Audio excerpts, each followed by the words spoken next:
Pues hola a todos. Yo les voy a hablar un poquito sobre esta librería. Esta librería fue hecha por Twitter y está en R, ¿no? Un poquito primero sobre mí. Pues soy Valerie, soy ingeniera en telecomunicaciones. Actualmente estoy trabajando en una compañía de GPS que se llama Skyward. Soy cofundadora de Python Guatemala, soy de Guatemala. Guatemala es un país que está por ahí pequeñito en Centroamérica, por si no lo sabían. Y pues es un país con muchas cosas, ¿no? Y tenemos volcanes por todos lados, ahí un poquito de cuidado, se puede descontrolar la cosa.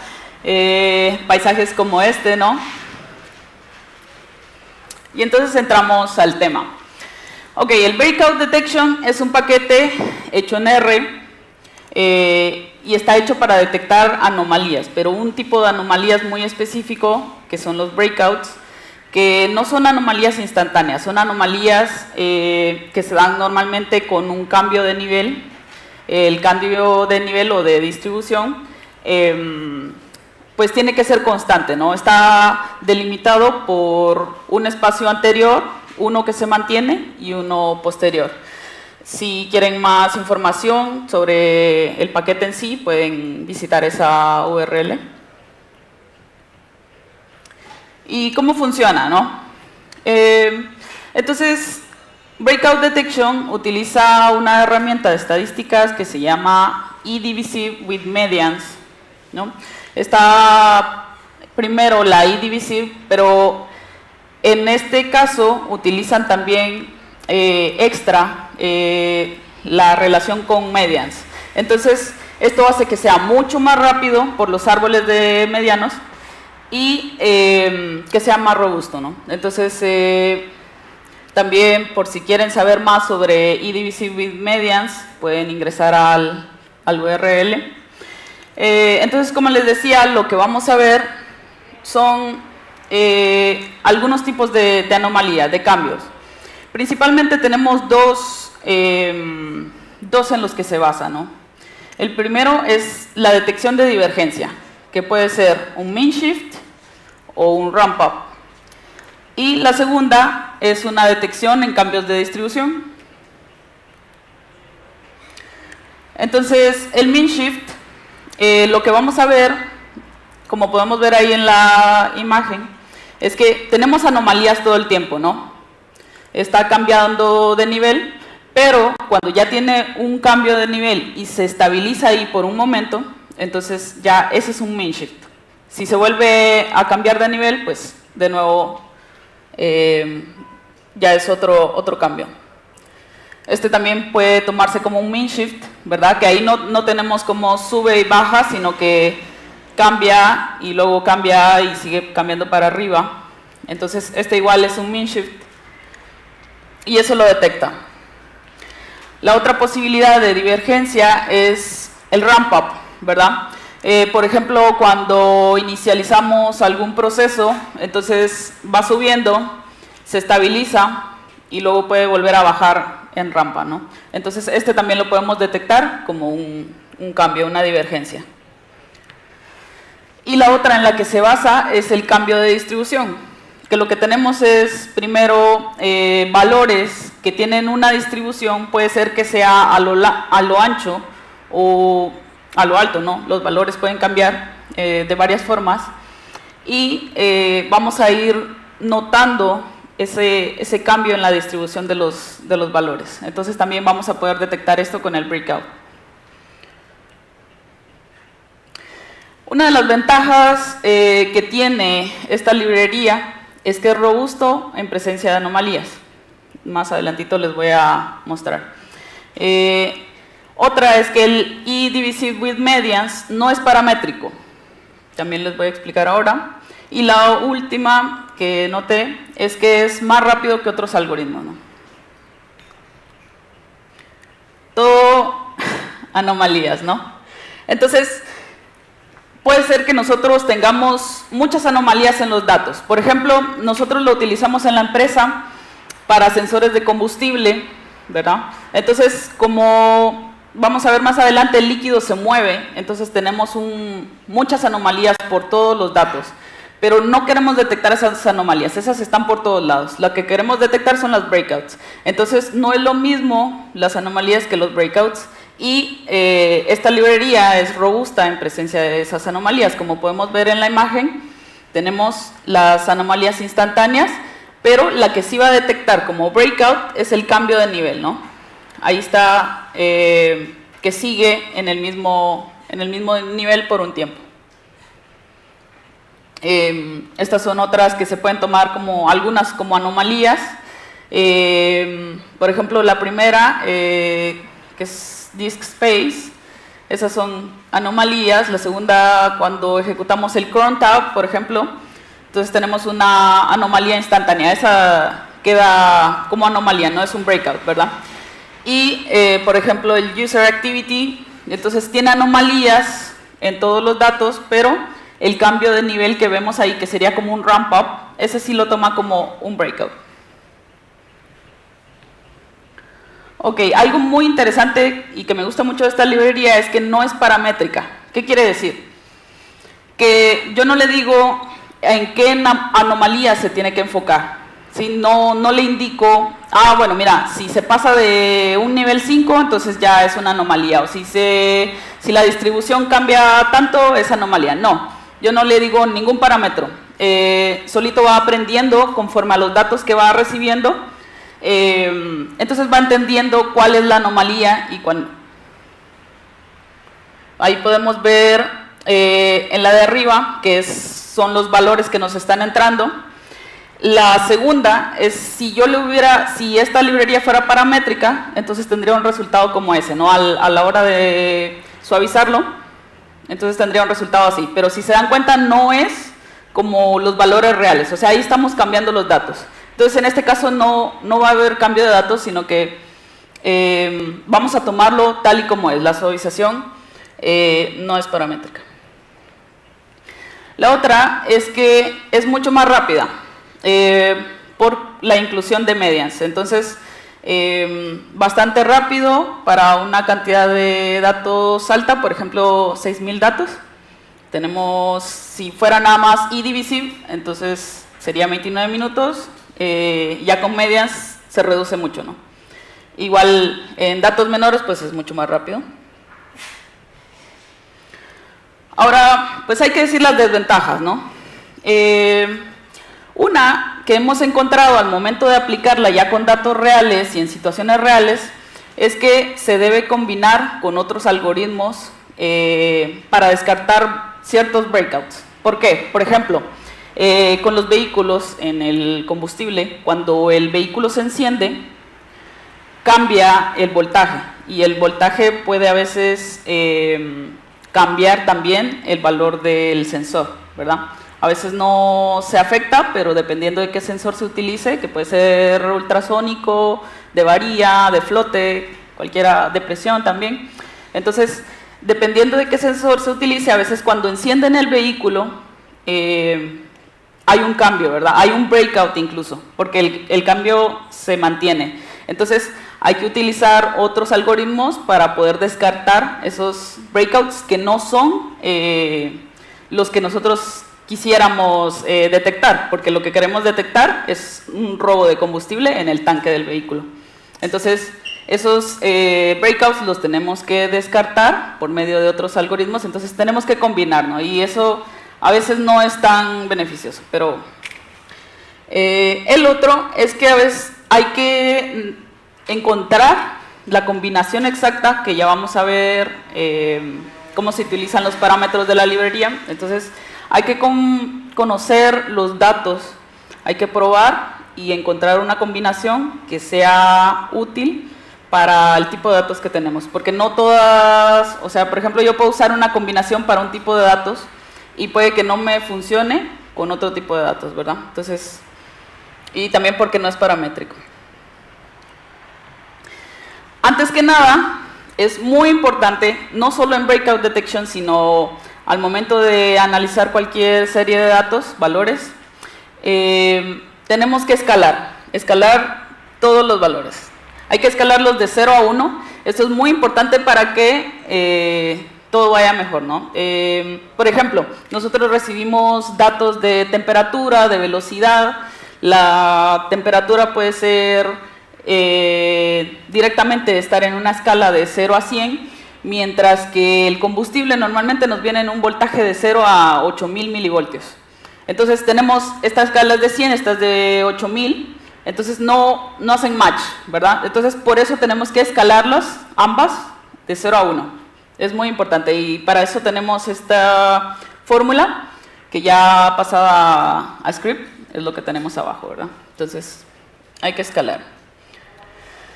Ok, ahora ¿qué variables utilizamos en el breakout detection? Primero tenemos la data, que puede ser una lista de floats, those. Luego tenemos el mean size, que quiere decir la cantidad de puntos mínima que va a analizar para encontrar una anomalía. Por ejemplo, si tienen una lista de valores de 6000 valores y yo le doy un mean size de 100, entonces cada 100 va a analizar, ok, aquí hay un cambio de nivel, no, aquí hay un cambio de nivel, no, aquí hay un... y así. Entonces, ese es el mean size.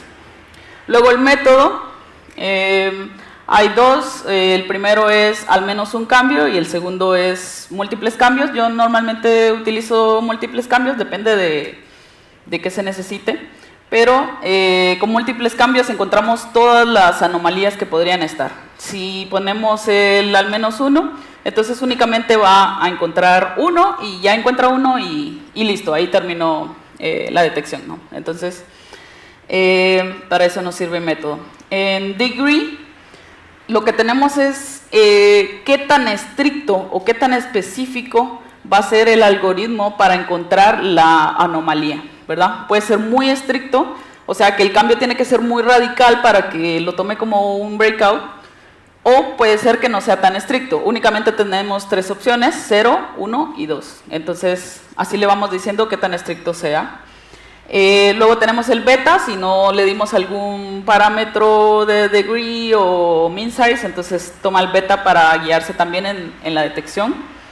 Y luego tenemos la variable plot, que esta normalmente se usa en R directamente, en Python pues no la utilizamos, que lo que va a hacer es plotear la data de lo que le mandamos, ¿verdad? Entonces ahí normalmente tomada desde Python le ponemos false. Por si no habían instalado R nunca, entonces pues incluí por ahí el código para instalarlo. Pues sencillo, ¿no? Agregamos lo necesario. Luego tenemos que instalar el paquete que se llama DevTools. Este nos sirve para instalar el paquete de Twitter. Y por ahí en Library ya llamamos a la librería de R para poder, bueno, pueden probarla desde R, ¿no? Ahí entramos a R. Ok, este es el código. Eso es algo que a mí me gusta mucho. Soy fan de Python, ¿no? Entonces lo que me gusta mucho es que es algo bien pequeñito, bien sencillo. Entonces, primero llamamos la librería de R. Vamos a hacer una función. Esta función nos va a servir porque la vamos a importar a Python. Entonces, pues hacemos la función, en este caso le puse detect. Le podemos mandar los parámetros desde Python directamente, entonces le mandamos la data, le mandamos el mean size, el method, el degree, y ya ejecutamos la librería como tal, que es el breakout detect. Ok, en Python podemos tener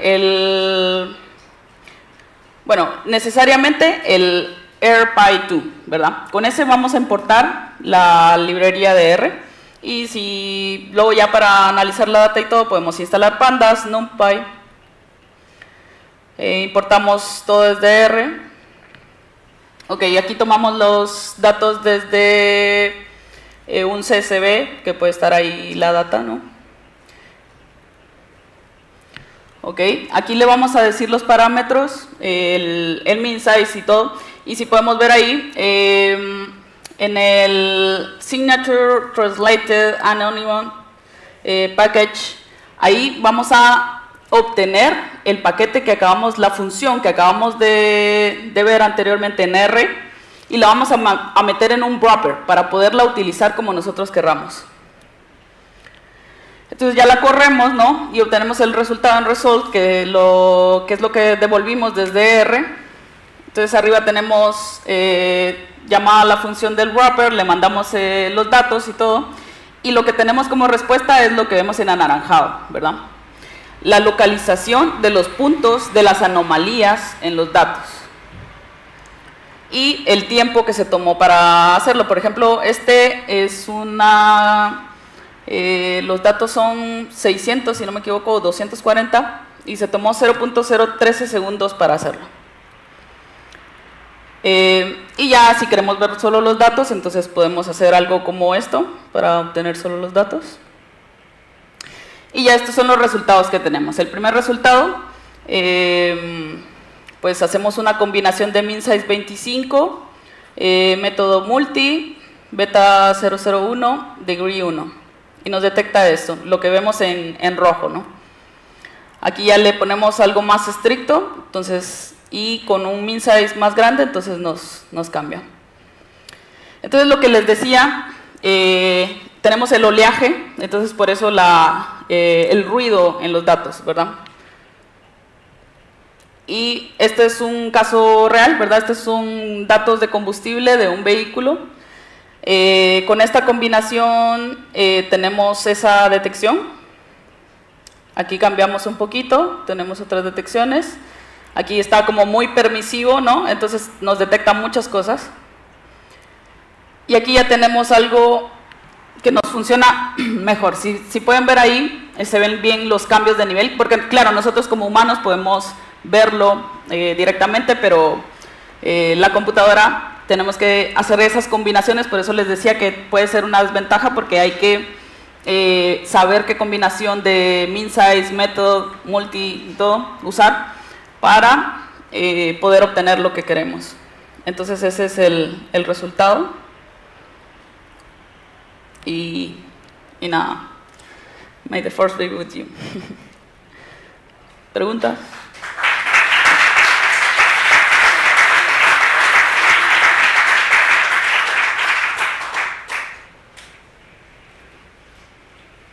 Sí. Cuando tu serie de tendencias, señales de velocidad, por ejemplo, señales de velocidad con tendencias, ¿cómo haces con la librería? ¿No tienes que limpiar toda la serie o la librería directamente solamente sigue? Sí, toma la señal sinusoidal, como es algo que es constante, entonces lo va a tomar como, por ejemplo, haría la analogía de que la señal sinusoidal es así, entonces es como que si fuera una línea, o sea, ahí no pasa nada, ahí no hay ninguna anomalía, porque la subida y bajada es constante. Ahora, si de repente va señal sinusoidal en 5 voltios y lo subes a 6 voltios en la misma señal sinusoidal, entonces ese cambio de 5 a 6 voltios, ese sí es una breakout. O si, por ejemplo, el periodo de tu señal sinusoidal es primero de 2 segundos y después se cambia a 4 segundos, entonces también lo va a tomar como un breakout.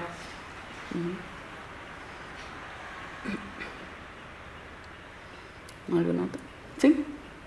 Siguiendo este ejemplo, ¿cómo es capaz de detectar los cambios en frecuencia de las señales sinusoidales? Porque, como lo que has contado antes, el cambio en altura se entiende bastante bien, pero el cambio en frecuencia no entiendo muy bien cómo es. Ok, vamos a irnos por acá. Eso lo hace por la distribución. Entonces se da cuenta de cuántas señales o cuántos valores por segundo, por minuto está viendo, ¿verdad? Entonces se acostumbra, va aprendiendo. Entonces primero digamos que está cada segundo la señal, entonces aprende que cada segundo es normal, pero de repente cambia a 2 segundos y sigue constante en 2 segundos, entonces ahí nota el cambio. Algo en lo que se basa es como en datos históricos, o sea, mira antes, entre y después. Entonces, si hay un cambio atrás de lo que está presente y de lo que está adelante, Entonces ya eso lo detecta como una anomalía, ¿verdad? Ajá. ¿Sí? Sí, la pregunta es, entonces tú tienes un tiempo de retardo para decir, en el momento que ocurre la anomalía, el tiempo de retardo va a ser depende de la ventana que ya aparece. Sí, pero digamos es instantáneo, o sea, no tiene un aprendizaje supervisado ni nada, sino que en tiempo real, pero definitivamente le tienes que dar todos los datos y los analiza, no puede analizar como uno y luego otro y luego otro. Sí, tiene que... Entonces sería que si yo estoy analizando a medida que van entrando los datos, voy a analizar y ver el cambio de comportamiento, no lo voy a ver sino que Sí, aunque lo que se puede hacer y que es lo que nosotros hacemos para detectar el robo de combustible es que vamos guardando los datos, ¿verdad? Entonces, necesariamente tenemos que tener, por ejemplo, 100 datos, ¿verdad? Entonces ya cuando llegamos a los 100 datos, analizamos eso, entra uno y lo analizamos de nuevo, entra otro y así. Entonces es tiempo real, ¿no? Pero ya tenía que tener algo histórico. ¿Sí? No hay problema. ese tiempo de latencia que tú tienes en saber, estás metiendo los datos y estás entrando los nuevos, más o menos la media que tú te estás dando cuenta que hay un cambio a depender del... De la cantidad de datos, sí. Si, por ejemplo, aquí lo corría con 240, 300 datos y era 0.013 segundos. O sea, es bastante rápido, digamos. Pero si metes 5.000 datos o 1.000.000 de datos, ya es mucho más tardado, claro. ¿Sí?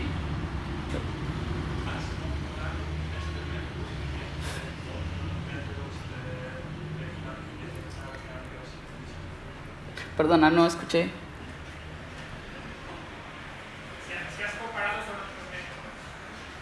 Ah, ya. No con tantos como desearía. No con tantos como desearía. Todavía estamos en fase de prueba, ¿verdad? Pero algunos de los métodos que hemos utilizado ni siquiera detectan breakouts, sino que lo que detectan son anomalías instantáneas y eso no nos sirve. Entonces, esto nos ha servido mucho por eso mismo de que sí detecta breakouts como tal.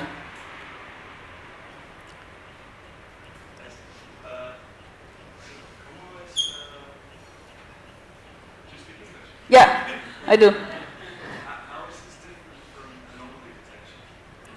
Okay, so in anomaly detection, you take instant changes. You know, like one time it was here and then here and get back. That's an anomaly, instant. But breakout detection is a mean shift that stays changed. I mean, it changes the level of the distribution and stays like that for a while, and you can tell it how much time it has to be in the same level to be an anomaly. So that's the difference. Instant versus steady. Yeah, the change must stay for a while.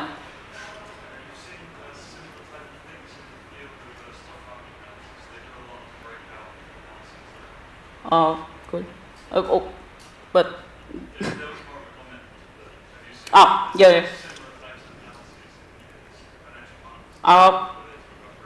Yeah, I think it can be used in many things in data. Yeah. Creo. Hay un algoritmo que se llama Change Point Detection. ¿Tiene la misma base que esto o es diferente? Si es diferente, Change point detection. La verdad es que no los he usado, change point detection, sí. No sé si usa igual eDivisive with medians o qué. Pero el eDivisive como tal sí es bastante usado para este tipo de cambios y anomalías. Ajá. Ahora lo que es como extra de este es que tiene eDivisive with medians, ¿no? Hacen árboles de medianos y eso ayuda a que sea mucho más rápido. ¿Sí? Al final, en las últimas gráficas que ponía, donde según los parámetros que pusiera tenía distintos puntos de corte, la validación, digamos, la hacías tú viendo, tú ves tú has dicho, nosotros como humanos vemos la serie y sabemos dónde nos tienen que dar los puntos de corte adecuados. Bueno. Sí. Sí, por ejemplo. Para Espera. Ok. Por eso decía que era como una desventaja hasta cierto punto, porque tienes que probar varias combinaciones. No lo hace como con inteligencia saber cuál es la combinación exacta para detectar los puntos que son, ¿verdad? Al final eres tú quien tiene que decir, vale, los parámetros son estos. Sí, como esto, y hacer como varias pruebas y dejar un estándar, ¿verdad? Un estándar que puede ser aplicado para varios conjuntos de datos. Ese estándar, porque no sé si los datos reales que has puesto son de un vehículo a lo largo de un año, de un día o algo. Ahí va. Porque igual cuando cambies de vehículo, igual los parámetros que has usado tampoco te van a Sí, tener que volver a lo que nos hemos dado cuenta es que, por ejemplo, con hashbacks, era algo como ese era un hashback, entonces no sirve para todos los hashbacks, ¿no? O la mayoría de vehículos de ese tamaño y que tienen el sensor de flote, ¿verdad? Si cambiamos a un camión, la cosa cambia, porque a veces un camión tiene 2 tanques que están unidos, entonces va subiendo el nivel de combustible y luego pasa al otro tanque, que es algo muy distinto que un vehículo, que el combustible solo entra, ¿verdad? Entonces sí, hay que hacerlo manual, ¿no? Esa parte de la combinación para un estándar para cierta cantidad de datos. Muy bien, un aplauso.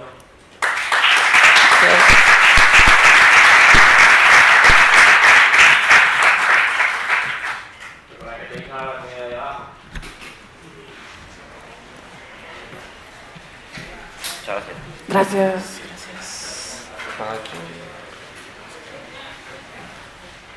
¿Qué tal ha ido? ¿Bien? Ok, sí.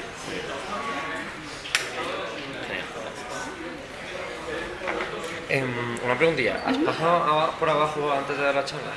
A registrarme. No, en la Green Room. Pasé un momento, pero ¿Y no había nadie o qué? sí había, bueno.